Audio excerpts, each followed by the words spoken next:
When people think of armored warfare in World War II, they picture German Tigers or American Shermans rolling across Europe.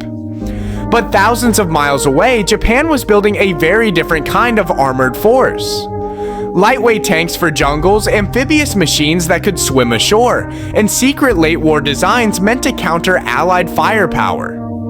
Some of these vehicles were clever adaptations to harsh terrain. Others were deeply flawed compromises.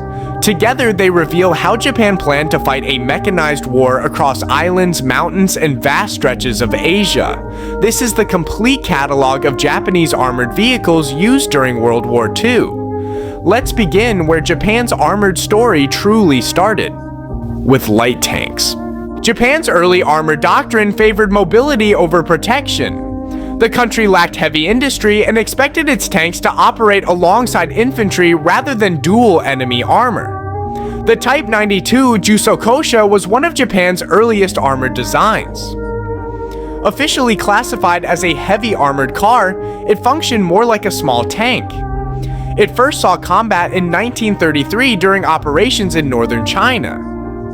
Its suspension struggled at higher speeds, but it gave Japanese engineers their first real experience with tracked armored vehicles and laid the groundwork for future development. Next came the Type 94 TK, a tiny tracked vehicle originally designed to carry ammunition. Often nicknamed the bean tank, it was extremely small and lightly armored.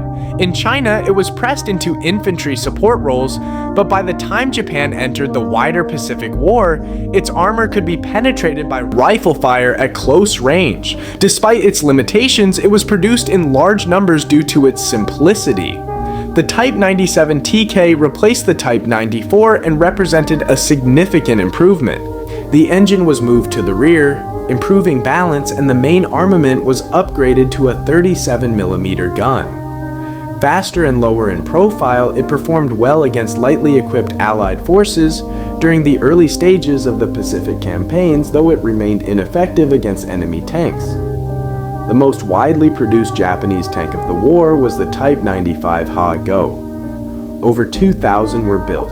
It was reliable, mechanically simple, and well suited for jungle terrain where heavier Allied tanks often struggled. However, its thin armor made it highly vulnerable once Allied anti-tank weapons became common. Japan attempted to replace the Ha-Go with the Type 98 Kini, which featured improved suspension, welded armor, and better mobility. Despite being a superior design, production delays and material shortages meant it never fully replaced its predecessor. A refined late-war variant, the Type 2 Kuto, was built in very small numbers and reserved primarily for homeland defense. Japan's medium tanks tell a story of gradual improvement under mounting pressure.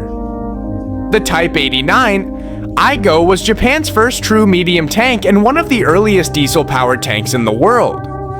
Designed in the late 1920s, it featured a trench-crossing tail inspired by World War I designs. While revolutionary for its time, it was badly outdated by the start of World War II. The Type 97 Chiha became the backbone of Japanese armored units. Its short-barreled 57mm gun was effective against infantry positions and fortifications, especially during operations in China.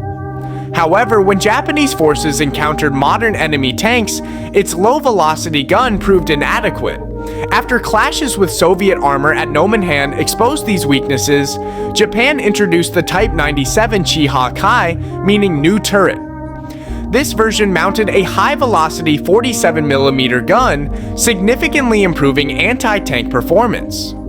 It became Japan's most capable operational tank against early Allied armor. The Type 1 Chihi marked a major leap forward. It featured welded armor, improved crew ergonomics, radios in every vehicle, and a 5-man crew. On paper, it compared favorably with the American M3 Stuart. Unfortunately for Japan, it entered service too late and in too few numbers to influence the outcome of the war. Japan's final operational medium tank was the Type 3 Chi-Nu. Desperate to counter the American Sherman, engineers mounted a powerful 75mm field gun on a modified chassis. These tanks were held back in Japan, awaiting a decisive homeland invasion that never came. Where Japan truly stood apart was in amphibious armor. The Type 2 Kami was based on the Hago light tank and fitted with large detachable pontoons. These allowed it to approach beaches from the sea before shedding the pontoons and fighting as a normal tank.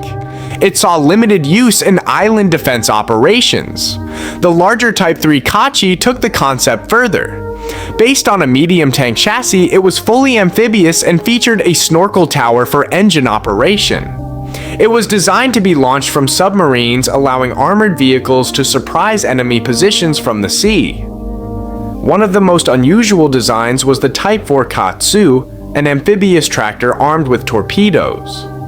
The plan was to transport these vehicles by air to island bases, then send them swimming out to attack anchored Allied ships. The concept was bold, but it was never used operationally. Japan also fielded a limited number of tank destroyers and self-propelled artillery vehicles.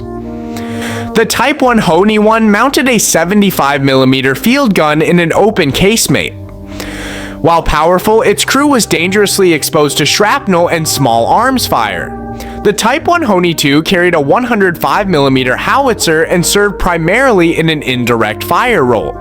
The Type 3 Honi-3 was the most refined Japanese tank destroyer, featuring a fully enclosed casemate and a high-velocity gun designed specifically to engage enemy armor. The Type 4 Horo was designed for bunker busting, mounting a massive 150mm howitzer capable of delivering devastating high-explosive fire. Late in the war, Japan introduced the Type 5 NATO, a lightly protected gun carrier mounting a 75mm anti-tank gun. It was cheap and quick to produce, but offered minimal protection to its crew. Japan also explored heavier designs, though most never reached combat. The Type 4 Chito was a medium-heavy tank intended to rival contemporary Allied designs. Armed with a long 75mm gun, only 2 were completed before the war ended. Both were reportedly scuttled to prevent capture. The Type 5 Chirai represented an even more ambitious step forward. It featured thicker armor, a semi-automatic loader, and a secondary hull-mounted gun. Only a single incomplete prototype was captured by American forces. There were also reports of an enormous super heavy tank concept weighing over 100 tons envisioned as a land battleship. Whether a prototype was ever completed remains uncertain, and most documentation was destroyed before Japan's surrender. Japan's armored forces relied heavily on support vehicles to operate across difficult terrain. Military trucks such as the Isuzu Type 94 and Toyota Type 1 moved supplies across China and Southeast Asia. The Type 98 Roku artillery tractor hauled heavy guns through mud and jungle. The Type 95 Kuraga scout car was one of the world's earliest four-wheel drive military vehicles, predating the Jeep and widely used by Japanese officers. Motorcycles like the Rikuo Type 97, a licensed Harley-Davidson copy, served as fast courier vehicles, often fitted with sidecars and machine guns. Engineering vehicles based on tank chassis were used for bridge laying, mine clearing, and bunker destruction, highlighting Japan's attempts to adapt armor for specialized battlefield roles. Japanese armored vehicles were not